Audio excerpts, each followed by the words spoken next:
Most lifters spend long years adding endless sets and pushing harder, yet their muscles refuse to grow no matter what. The painful reason is actually simple. Almost nobody training hard today truly understands how building real muscle scientifically works inside.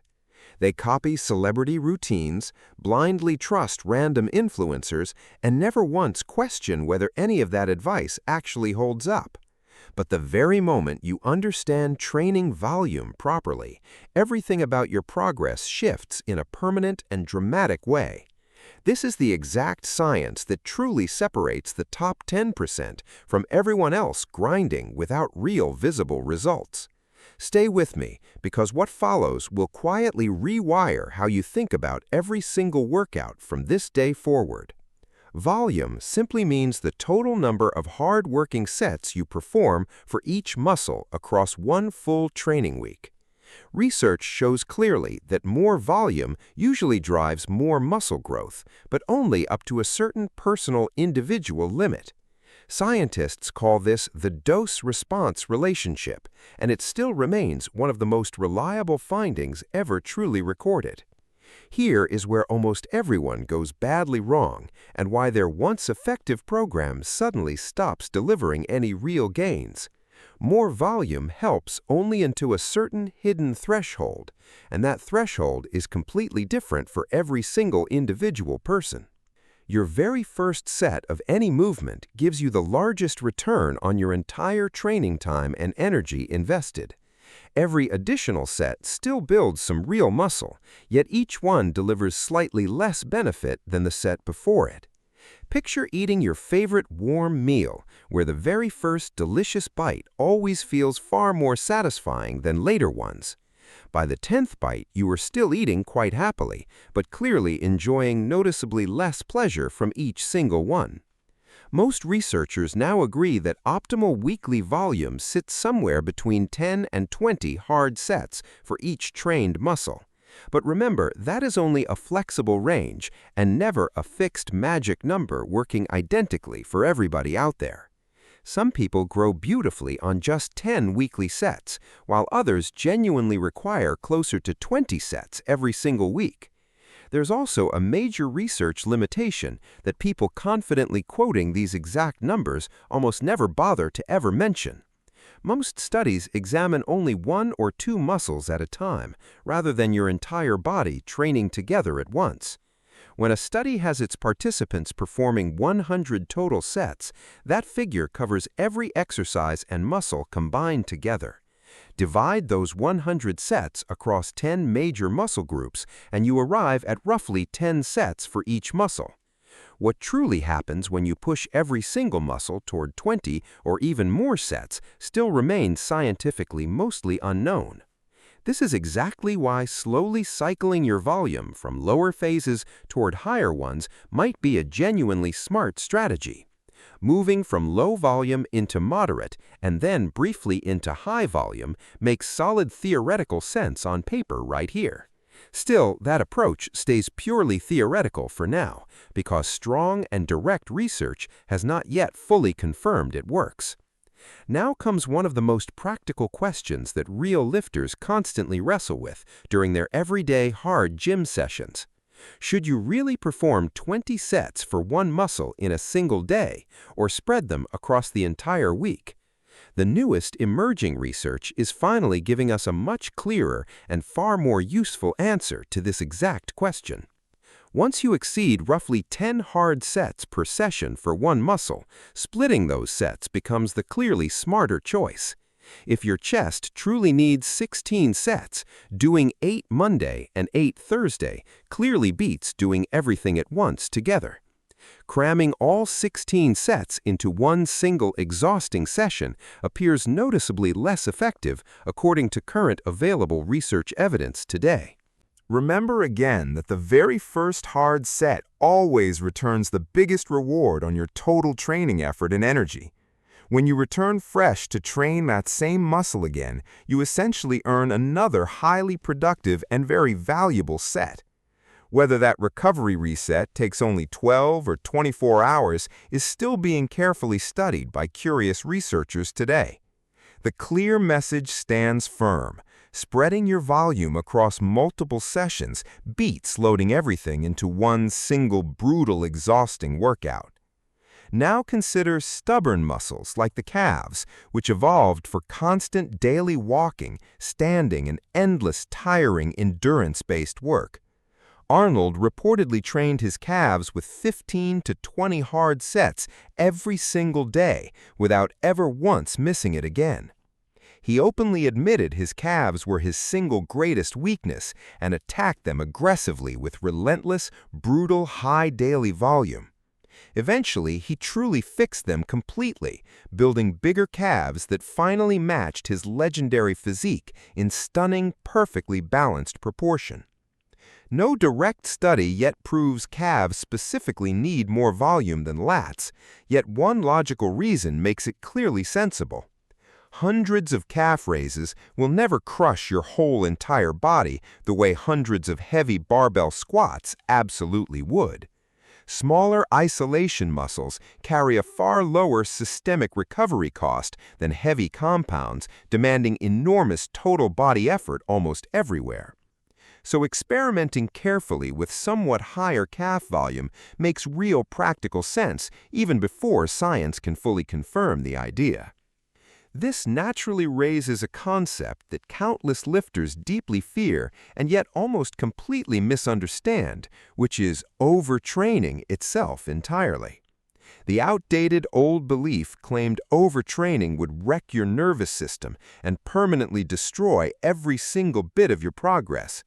But honest modern research paints a far more reassuring and dramatically less frightening picture for the average, everyday, dedicated lifter. Genuine overtraining from lifting heavy weights is actually extremely rare and demands a very specific kind of relentless, repeated abuse. Studies that successfully forced real overtraining used insane protocols like 10 heavy singles at maximum effort every single day repeatedly. That is nowhere near what normal everyday lifters, even seriously committed ones, ever do inside their regular weekly training routine. Arnold trained 6 full days every week with double sessions and hammered over 25 hard sets per muscle weekly. That easily equals 2 or 3 times more total volume than most modern muscle building research actually ever even uses. Yet no real evidence ever suggests Arnold was overtrained, revealing something powerful about the human body's incredible natural adaptive capacity. The far smarter warning signal to watch is your own gym performance steadily declining across several consecutive hard training weeks. If your rep counts mysteriously keep dropping over multiple weeks, your body is sending you an unmistakable and clear message. That message simply means temporarily reduce your volume, rest properly, and return only once you feel genuinely and fully recovered. So catching it early by carefully tracking your performance over time remains the smartest, most practical approach available to anyone. A planned deload week never means lying around doing absolutely nothing while completely abandoning your entire hard-earned training routine. It simply means deliberately reducing both your training volume and intensity temporarily to allow proper, meaningful physical and full recovery. Most experienced lifters honestly never deload nearly often enough and quietly grind through diminishing returns without ever truly realizing it. After a proper deload, most lifters return feeling noticeably stronger, fresher, and far more motivated than before stepping fully back. Your body uses that key recovery window to consolidate adaptations, repair damaged tissue fully, and prepare for harder coming work. Now let us tackle one of the most misunderstood topics in the entire wide world of muscle building science today. People have chased the pump for decades, firmly believing that swollen, tight feeling alone signals real muscle growth happening now. Arnold famously made the pump truly legendary by describing the sensation in a way that completely captivated the entire world. But does the pump actually cause real growth, or is it merely a pleasant, temporary side effect of hard training? The honest answer stays far more nuanced than either the loud believers or the harsh dismissers usually want to admit. Mechanical tension clearly remains the primary driver of muscle growth, and extremely strong research evidence firmly supports that core claim. Without enough real mechanical tension, no amount of pump or metabolite buildup will ever drive meaningful, real, and lasting hypertrophy. The real question is whether extras like the pump and metabolites can meaningfully add anything onto that foundational mechanical growth. Inside a test tube, simply hydrating a single muscle cell produces clearly impressive anabolic effects that genuinely surprise many scientists. More building, paired with far less breakdown happening, together creates the absolute ideal anabolic environment for serious, lasting muscle growth. But whatever happens inside a small test tube does not always translate cleanly into living, breathing, complicated real human bodies. Some early evidence shows that people who achieve better pumps during their very first session tend to grow slightly more. However, correlation never truly equals causation, so we cannot draw firm, confident conclusions from that loose associative dataset alone. The practical takeaway is that chasing the pump on certain extra sets stays very low risk and possibly even beneficial. It should never fully replace heavy mechanical tension work, yet adding it as an extra layer makes very reasonable sense. Now, there also exists a related concept frequently confused with the pump, and that is sarcoplasmic muscle hypertrophy, real growth. The pump is just temporary swelling that usually disappears completely within just a few short hours after you finish training. Sarcoplasmic hypertrophy instead means real growth in non-contractile parts of muscle cells across much longer and slowly stretching time periods. This particular slow growth appears more strongly linked to higher repetition training than to lifting extremely heavy near-maximal loads. Importantly, research clearly confirms it never arrives at the expense of contractile or myofibrillar hypertrophy gains whatsoever, anywhere at all. Studies revealed similar contractile growth, plus that extra sarcoplasmic growth stacked on top, making total muscle growth meaningfully even greater. So training for a pump using higher reps may even increase total size without sacrificing any of your hard strength. Now let us finally destroy one of the biggest myths that confused everyday lifters for many long and stubborn decades. That stubborn myth insisted you must train within one specific, narrow rep range to truly maximize all your muscle growth. For years, people firmly believed training above 12 reps was basically nothing more than glorified pointless cardio wasting your effort. The old logic claimed that only heavy lifting could properly recruit the largest, high-threshold type 2 fast muscle fibers. But modern research has now completely overturned that belief, using compelling, consistent evidence gathered across many different and careful studies.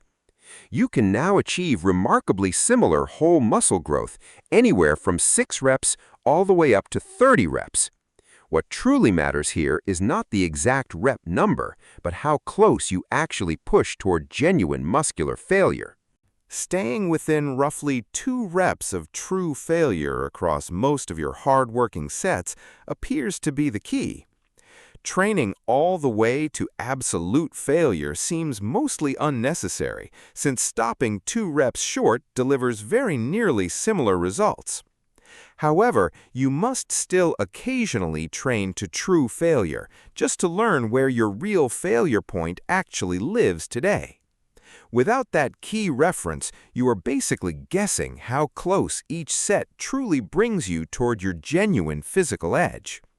This matters enormously with much higher rep training because the real failure point becomes much harder to accurately recognize correctly. At 30 reps, people very frequently stop not from true failure, but because the burning discomfort grew overwhelmingly painfully intense. Acidosis and the rising hydrogen ions are what actually shut your working muscle down during those harder, higher rep efforts. At lower reps, genuine mechanical failure arrives much faster and proves far easier for you to clearly recognize almost instantly. At higher reps, reaching true muscular failure demands considerably more raw mental willpower to keep pushing through the painful burn. There is also a truly fascinating adaptation that happens when you consistently train at higher rep ranges over enough time. Your body gradually improves at buffering that acidic buildup, slowly letting you sustain noticeably more reps before finally completely failing. In one study, subjects training at 30 reps were initially physically sick, yet adapted completely within just 8 short weeks. This useful buffering improvement may even carry over and noticeably help your performance inside moderate rep ranges as well, too. Training across a full, wide spectrum of rep ranges may therefore maximize your total, long-term muscle growth and adaptations. Heavy sets build mechanical tension and recruit high-threshold fibers, while lighter sets build buffering capacity and overall volume tolerance. Together, they likely deliver a far more complete growth stimulus than stubbornly staying locked inside only one single rep range. Now, let us briefly discuss machines versus free weights and the genuinely different role each one plays in smart training. Many people simply assume one is obviously superior to the other, yet honest research does not really fully support that. Studies reveal no clear overall winner between machines and free weights when comparing pure total muscle growth final visible outcomes. But an interesting emerging idea now suggests intelligently combining both might actually be smarter than stubbornly choosing only one alone. A recent study showed that leg extensions target the rectus femoris, that central quad muscle, very specifically and quite directly. Meanwhile, the leg press more effectively loaded the vastus lateralis, the powerful muscle running along your outer thigh sweep region. So different exercises clearly hit different portions of the very same muscle in meaningful complementary ways worth combining together strategically. Pairing the leg press with leg extensions therefore gives your quadriceps noticeably better and far more complete overall balanced development. Machines also offer a real practical advantage at very high volumes, since stabilizer fatigue becomes much less of a limiter. During many hard leg sets, a machine lets you push the target muscle harder without prematurely exhausting your tired stabilizers. Free weights demand far more from smaller stabilizers and add a neurological training component that machines simply cannot fully replicate. The neuromuscular demand of a heavy barbell squat towers dramatically high above that of a simple guided machine leg press. But beginners gain far more early strength from neural improvements than from any actual visible muscle fiber size growth alone. This precisely explains why beginners grow surprisingly strong very quickly, long before adding any noticeable, visible new lean muscle size. Now let us briefly discuss cortisol, the hormone countless lifters needlessly fear during their longer and harder gym training sessions.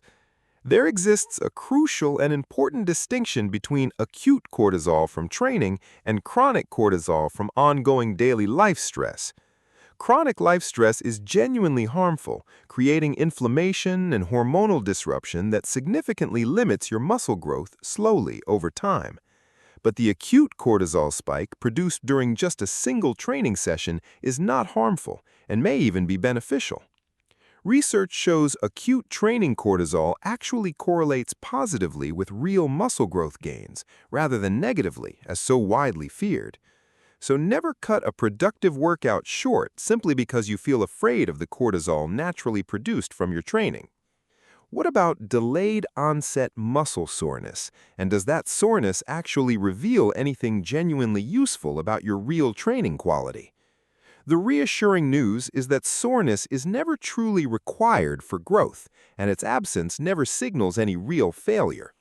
Soreness does loosely correlate with some muscle damage, yet that relationship stays weak and varies enormously between different individual people.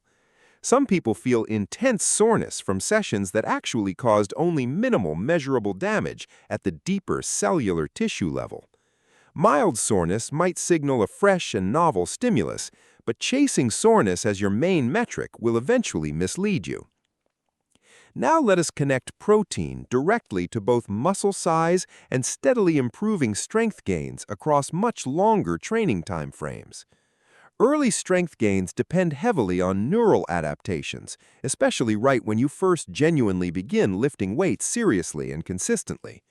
As you advance further, muscle growth becomes increasingly important for continued strength and finally breaking through stubborn, frustrating long plateaus. So optimizing your daily protein intake matters more over time, since advanced strength increasingly depends on your real muscle size. Now, consider individual differences, because two people following the exact identical routine often end with completely different final physical results. Some people respond incredibly well to higher volumes, while others genuinely thrive with fewer sets and far more total recovery. Your genetics control roughly 50% of your total muscle building potential, according to current theoretical models in training research. That means you fully control the other 50% through daily lifestyle, deciding whether you maximize or completely waste it. Sleep quality, nutritional consistency, stress levels, and honest, hard training effort all live inside that controllable and powerful 50%. You can run the best program on paper, yet still completely sabotage it through poor sleep and constant chronic stress. Your body actually builds real muscle during recovery, never during the workout itself, when only the initial growth signal fires. Getting enough quality, deep sleep is not optional for serious lifters. It is a fundamental, non-negotiable requirement always to honor. Your nutrition does not ever need flawless perfection, but it absolutely must stay genuinely consistent across nearly every single day. Now let us get truly practical about what an effective real training approach actually looks like for most everyday people. The honest research answer is that no single perfect training split truly exists, working ideally for absolutely every person equally. A full body routine performed just 3 days weekly stays remarkably effective, with decades of proven real-world solid results. Classic golden era bodybuilders often trained Monday, Wednesday, Friday using high-volume, full-body sessions and built truly incredible physiques. Upper-lower splits done 4 days weekly also work beautifully by training each muscle group twice during every single week. What matters far more than your specific chosen split is whether the routine genuinely fits your real, everyday busy life. Adherence is truly the single most important training variable by far, yet it stays constantly underestimated and badly overlooked everywhere. Now, let us finally end on perhaps the most liberating finding in all hypertrophy research for genuinely busy working people. What is the smallest possible amount of training actually required to maintain the muscle you already worked so hard building? Research shows that as few as 4 hard sets per muscle weekly can effectively maintain your existing hard-earned gains. That number is shockingly low and really should give overwhelmingly busy people with demanding lives enormous and genuine real relief. When life suddenly explodes chaotically, your training never needs to fully vanish. It simply needs intelligent scaling down temporarily instead. 4 focused quality sets per muscle every week, performed with real honest effort, protects most of your hard-won progress. So stop endlessly chasing the mythical perfect program, and instead just start showing up, training hard, and tracking everything carefully. Pay close attention to your performance, recovery, soreness, and exactly how your own unique body responds to different training variables. When something clearly works, keep doing it. When progress stalls, just calmly adjust one single training variable at a time. Research hands you the range where most people respond. Then you intelligently experiment forward from that proven starting point onward. Your body is truly a unique and ongoing experiment, and your real job is using science to run it brilliantly. The lifter who blends solid science with calm self-awareness and relentless consistency will always outgrow those blindly following rules.